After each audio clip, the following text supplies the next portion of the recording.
بسم اللہ الرحمن الرحیم تبارك الذي نزل الفرقان على عبده ليكون للعالمين نذيرا۔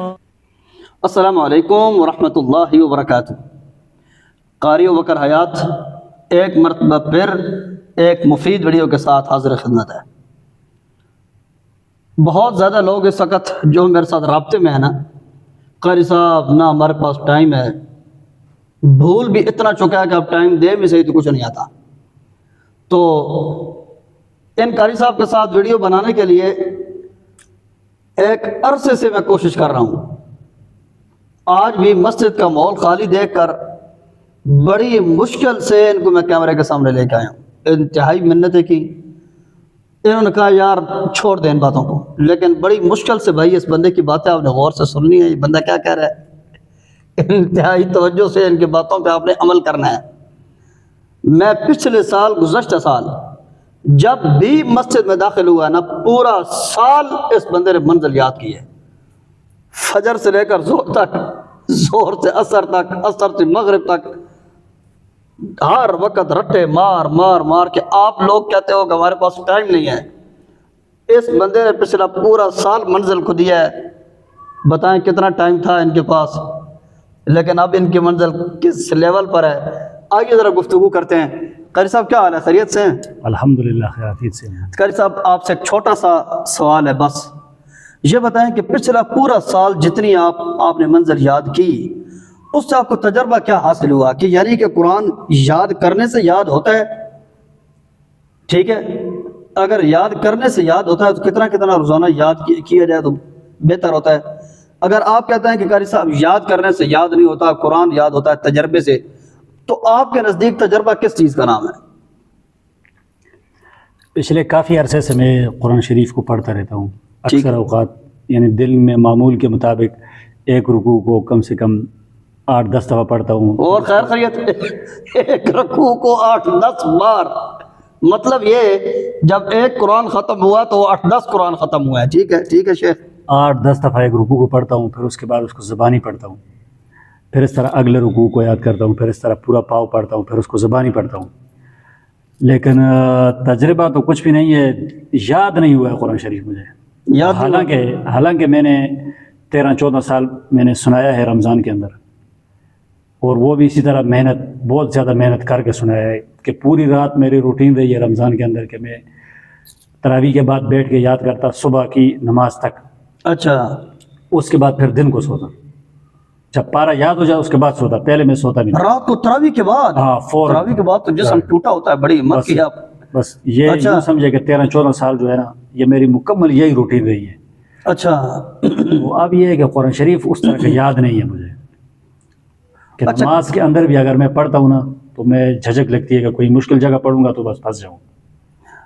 اچھا، کیا سمجھتے ہیں کہ پچھلا پورا سال آپ نے قرآن کریم کو اتنا ٹائم دیا لیکن آپ کو قرآن یاد نہیں ہوا، آپ کیا سمجھتے ہیں کہ آپ کو کیا کرنا چاہیے تھا تو یاد ہو جاتا؟ ابھی تو میں نے یہی سوچا ہے نا کہ کسی قاری صاحب کو شروع کرتا ہوں، پاؤ بالکل پاؤ شروع کر کے، اور وہ سناؤں گا، اور اس کے بعد پورا جب 4 پاؤ ہو جائیں گے تو پھر پورا پارا جس طرح جو حفظ کے دوران سناتے ہیں اس کو پورا کر کے سناؤں گا، اس طرح پورا قرآن شریف، اور پھر ایک پارا اور پھر 2 یہ ذہن میں ایک رکھا ہوا ہے کہ انشاءاللہ اس ترتیب سے کوئی کروں گا، شاید یاد ہو جائے۔ مثال کے طور پر اگر قاری صاحب ملنا ممکن ہی نہ ہوا، پھر کوئی دوست مل جائے اسی کو یاد کروں گا اور سناؤں گا، بس اس طرح کر کے۔ ٹھیک ہے، تو اس کے علاوہ قرآن کریم کو یاد کرنے کے حوالے سے کوئی تجربہ دیں گے ہمیں؟ بس کہ یار آپ اس بات پہ عمل کریں، میں تو نہیں کر سکا، آپ اس بات پہ عمل کریں، آپ کو فائدہ ہوگا۔ اور اس وقت جو لوگ ہمیں دیکھ رہے ہیں، یہ نا ان میں سے تقریباً کوئی 60% لوگ حافظ ہیں، 40% لوگ شوقیہ طور پہ دیکھتے ہیں، اور وہ دیکھ کر میری ویڈیو دیکھ کر انہوں نے قرآن پڑھنے کا آغاز کیا ہے۔ تو آپ کوئی ایسا تجربہ ہمیں بتائیں کہ آپ کہیں کہ یار میں تو عمل نہیں کر سکا، آپ اگر اس بات پہ عمل کرتے ہیں تو آپ کو فائدہ ہوگا۔ یہ ہے کہ جو حفاظ کرام ابھی یاد کر رہے ہیں قرآن شریف، ٹھیک ہے، ان کو چاہیے کہ منزل کے اوپر بہت توجہ دیں۔ منزل آپ کو پڑھائی کے دوران یاد ہو گئی نا بس وہ یاد ہے، اس کے بعد یاد کرنا میں بہت کوشش کی ہے، نہیں یاد ہو سکا ہے۔ اس کی وجہ یہ ہے میری منزل کمزور ہونے کی کہ 7 اسکول بھی میں نے پڑھا ہے اور 7 حفظ بھی کیا ہے۔ یہ نقصان ہوا ہے مجھے، یہ نقصان ہے۔ منزل کچی رہی ہے، حالانکہ میں نے 2-3 دفعہ اپنے استاد محترم کو سنایا بھی ہے، لیکن بس اس کے بعد وہ چیز نہیں رہی ہے جو حفظ کے دوران صرف یکسوئی کے ساتھ استاد کو سنائے آدمی اور وہ چیز ہو، اس کے ساتھ کوئی اور مصروفیت نہ رکھے، تب یاد ہو سکتا ہے، ورنہ بہت مشکل ہے۔ زندہ مثال سامنے ہے، کئی ویڈیوز میں بنا چکا ہوں۔ اپنے بچوں کا ٹائم برباد نہ کریں، بچوں کو حفظ کے ساتھ قرآن یاد کروانے کے ساتھ سکول نہ پڑھائیں۔ آج کل اقرا سکول میں اچھے بھی ہوں گے، اچھے لوگ بھی ہوں گے، میں ایک مثال دے رہا ہوں۔ اقرا سکول ہو گئے یا وہ والے مدارس جن مدارس کے اندر حفظ کے ساتھ سکول پڑھایا جاتا ہے، ان میں سے جو اکثریت اس وقت رزلٹ آ رہا ہے، بچوں کو قرآن یاد کوئی نہیں ہوتا۔ اتنے مضبوط یہ عالم دین ہے، میں ان کے علم سے اس وجہ سے بھی متاثر ہوں کہ جب بھی میرے سامنے کسی بندے نے مسئلہ پوچھا ہے تو یہ فوراً ان کے ذہن میں یا قرآن کی آیت دوڑتی ہے یا حدیث دوڑتی ہے، اس کے بعد یہ مسئلہ بتاتے ہیں۔ اتنا مضبوط عالم اور منزل کے بارے میں سن لیا آپ نے کہ پچھلا پورا سال انتہائی محنت کے باوجود فرما رہے ہیں کہ میں نے سکول کے ساتھ قرآن یاد کیا، مجھے اس کا نقصان ہوا، آج تک میری منزل ٹھہر نہ سکی۔ اچھا قاری صاحب دیکھیں، یہ تو ان لوگوں کے لیے ہو گیا جو بچے ابھی تک حفظ کر رہے ہیں، ان کے والدین ان کو سکول پڑھا رہے ہیں، اور میرے ساتھ بھی بہت زیادہ لوگ ایسے اٹیچ ہیں، بھائی مفت کے مشورے دیتے ہیں، سنتا ہی کوئی نہیں ہے، یقین جانے۔ اب ہم ڈنڈا لے کے لوگوں کے پیچھے نہیں بھاگ سکتے، بتا کے تو ہم تھک گئے ہیں، منتیں کر کے تھک گئے ہیں۔ نہ اپنے بچوں کا ٹائم ضائع کرو۔ قرآن کریم ایک قیمتی کتاب ہے، یہ آپ اپنے ساتھ کوئی بھی دوسرا فن برداشت نہیں کرتی، اس لیے بچوں کو ساتھ سکول نہ پڑھائیں۔ اچھا یہ تو چلو ان لوگوں کی بات ہو گئی کہ جو بچے سکول پڑھ رہے ہیں، لیکن جو لوگ اس وقت امریکہ میں، سعودیہ میں، دبئی میں بیچارے مزدوری کے لیے گئے ہوئے ہیں، معصوم بچے ہیں، حالات ان کے اتنا زیادہ ٹف ہیں کہ اب وہ مکمل قرآن کریم کو ٹائم نہیں دے سکتے، تو ان کے بارے میں کیا کچھ چھوٹا سا مشورہ دے دیں تاکہ قرآن کریم کے ساتھ ان کا اٹیچ تو رہے، اپنے تجربے کے مطابق ان کو کیا کہنا چاہیں گے آپ؟ ان سے میری یہی درخواست ہوگی کہ کچھ نہ کچھ وقت نکال کے قرآن شریف کو یاد کیا جائے، کیونکہ اس کے اوپر بڑی وحیدات ہیں کہ یاد کرنا قرآن شریف کا اور پھر اس کو بھلا دینا، یہ تو بہت ہی احادیث کے اندر آتا ہے کہ قرآن شریف جس بندے نے بھلا دیا ہے نا، تو اس کے قیامت والے دن اس کے سر کے اوپر کوئی پتھر آئے گا اور وہ لگے گا اس کو اوپر کہ کیوں تو نے بلایا ہے۔ تو دوسرا یہ کہ قرآن شریف کی آیت بھی ہے وَمَنْ أَعْرَضَ عَنْ ذِكْرِي فَإِنَّ لَهُ مَعِيشَةً ضَنْكَ وَنَحْشُرُهُ يَوْمَ الْقِيَامَةِ أَعْمَى، کہ جس نے قرآن شریف سے اعراض کیا، یہاں سے ذکر سے مراد ہر وہ چیز ہے جس سے اللہ کی یاد دہانی ہوتی ہے، تو قرآن شریف بھی اللہ کا ذکر ہے، نماز بھی اللہ کی ذکر ہے، تو معیشت کی تنگی بھی اسی وجہ سے ہوتی ہے کہ اللہ کے ذکر سے، اللہ کے قرآن سے اعراض کیا ہے۔ تو یہ چاہیے کہ ساتھ ساتھ کاموں کے ساتھ ساتھ ٹائم نکالیں اپنے لیے، آدھا گھنٹہ کچھ ٹائم، 1 رکوع یاد کر سکتے ہیں، 2 کر سکتے ہیں، پاؤ کر سکتے ہیں، کوشش کریں تاکہ یاد ہو جائے۔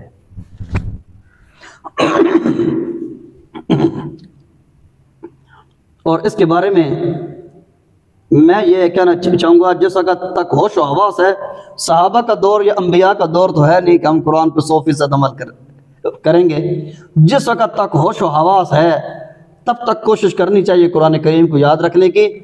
جس وقت ہوش نہیں رہے گا اس وقت انشاءاللہ قرآن کے ساتھ وابستہ رہنے کی وجہ سے اللہ تعالیٰ ضرور کچھ نہ کچھ رعایت کریں گے ہمارے ساتھ، اللہ تعالیٰ ضرور انشاءاللہ اس قرآن کو اس وقت ہماری نجات کا ذریعہ بنائیں گے۔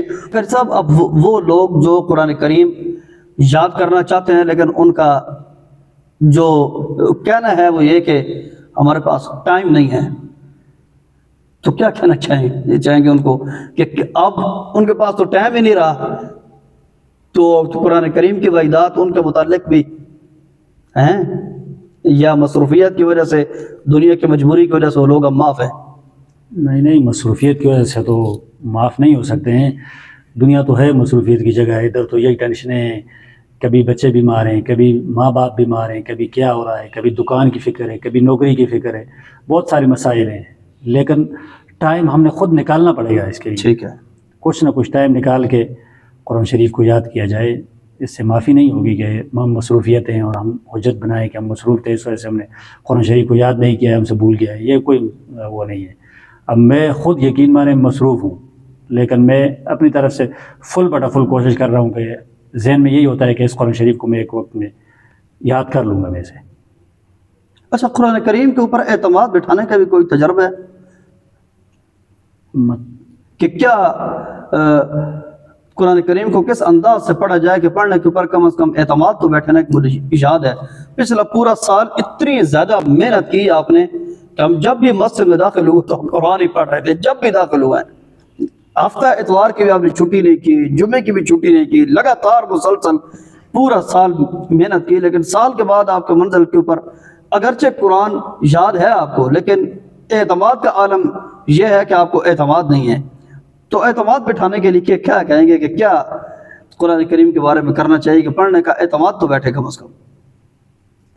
ہاں، میری تو یہی ہوتا ہے کہ میں اکثر قرآن شریف کو تیز پڑھتا ہوں۔ ٹھیک ہے، یہیں جب آہستہ پڑھنا چاہیے، آہستہ پڑھنا چاہیے، آہستہ۔ ٹھیک ہے، آہستہ پڑھے گا آدمی تو تب جا کے، اور پھر ہر جگہ پہ چھوٹی چھوٹی آیتوں کے اوپر وقف کر کے اور اس کو آگے لے کے، جس طرح آپ فرماتے رہتے ہیں، اس چیز کو میں نے اکثر دیکھا ہے نا۔ آپ نماز کے اندر اگر پڑھ لیتے ہیں نا تو آسان سی آیت ہوتی ہے، لیکن اس کے اندر وقف مختلف جگہوں پہ کرتے ہیں نا وقفے سے، تو مجھے پتہ ہی نہیں چلتا ہے کہ آگے اس سے کیا شروع ہوا ہے، ایسے لگتا ہے۔ ٹھیک ہے، تو اس سے یہی ہے کہ آدمی قرآن شریف کو پڑھے تو آہستہ پڑھے، تب جا کے شاید کوئی اچھا ہو جائے گا۔ یہ ویڈیو میرے خیال میں آپ کے لیے بہت زیادہ معلوماتی ثابت ہو سکتی ہے۔ آپ کے سامنے اس سے پہلے میں جتنے بھی حافظ لے کے آیا وہ سارے مضبوط قسم کے لوگ تھے، لیکن آج جو بندہ میں لے کے آیا آپ کے مزاج کا، آپ کی طبیعت کا، آپ کے ماحول کا بندہ ہے۔ امید ہے کہ آپ اس ویڈیو سے استفادہ کرنے کی کوشش کریں گے، اور آپ نے ان کے لیے دعا بھی لازمی کرنی ہے۔ یہ انتہائی جہان دیدہ انسان ہے، اور ہر وقت جتنی انہوں نے قرآن کریم پہ محنت کی ہے، اللہ تعالیٰ وہ قرآن کریم ان کی نجات کا ذریعہ بھی بنائے۔ اگلی ایک مفید ویڈیو تک کے لیے قاری بکر آیات کو اجازت دیجیے۔ والسلام علیکم ورحمۃ اللہ وبرکاتہ۔ اللہ حافظ۔